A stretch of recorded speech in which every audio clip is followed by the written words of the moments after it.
On a frosty September dawn in 1942, a Boeing B-17F Flying Fortress landed for the first time at Bassingbourn Air Base, England, bringing with it much more than steel and weaponry. Named Memphis Belle in honor of pilot Robert Morgan's fiancée, Margaret Polk, that plane carried the dreams of 10 young Americans who had left everything behind with the sacred promise to return. No one imagined that that flying fortress would become a living legend, an eternal symbol that hope can fly through the darkest storms of history. The European skies were metal graveyards where the statistics were brutal. For every 3 bombers that took off, only 1 returned. Death was not a possibility, it was a mathematical certainty. Robert Morgan looked at that pin-up girl painted on his nose and saw Margaret's real face waiting in Tennessee. Each mission meant defying death at 40,000 feet, where the air froze the blood in open wounds and German fighter planes tore through the sky like hungry predators. Anti-aircraft batteries exploded in deadly black clouds that shook the planes like toys. But Morgan and his crew had something that statistics couldn't measure: unwavering faith in each other and in the mission they swore to fulfill.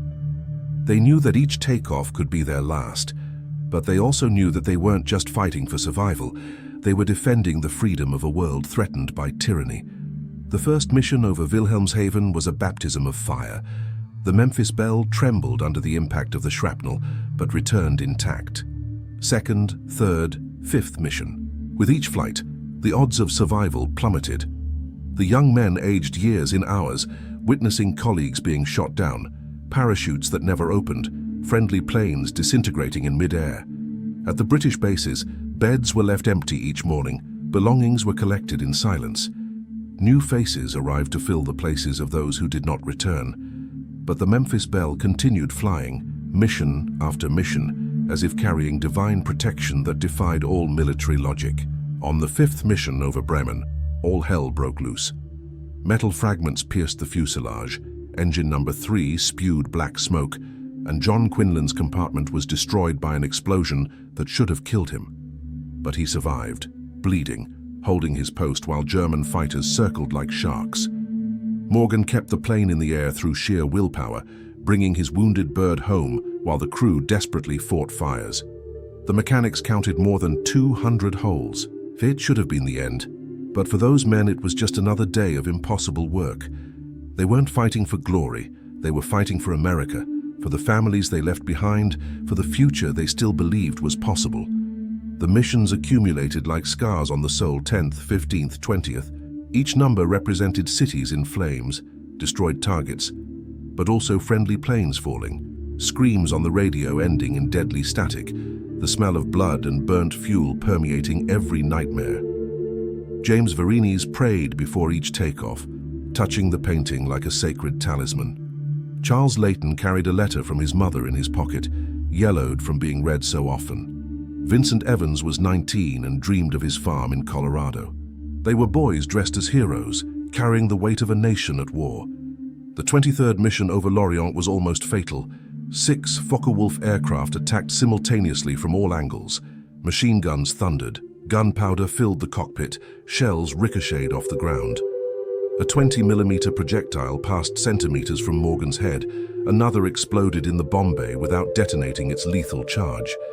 It was a miracle measured in millimeters and thousandths of a second.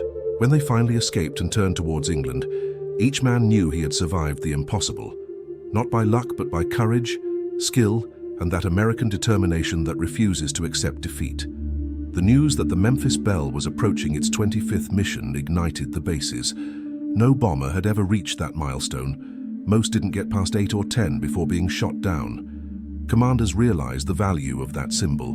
While American families bought war bonds and sent their sons to fight, the Memphis Belle proved that courage and determination overcome even the darkest odds. Cameras were installed to document history being made. Those 10 men carried the hope of an entire nation. The 24th was calm, almost easy compared to the hell they had been through, but everyone knew that the 25th would be different.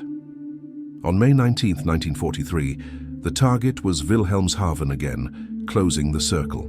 The tension cut through the air. They were so close to the impossible they could touch it.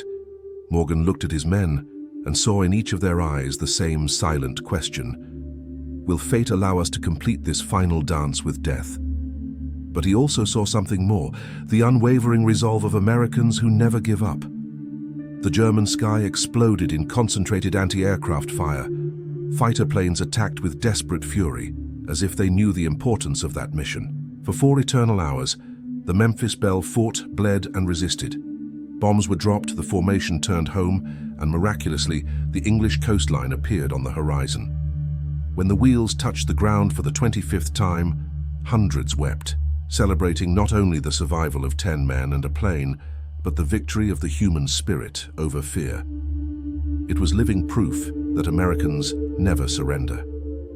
The Memphis Belle returned to the United States, rising in triumph, speaking to millions of courage and sacrifice.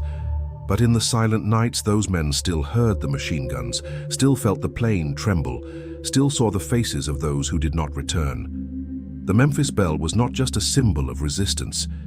It was a living monument to all who fell from the sky onto foreign lands, who gave their lives so that the world might be free.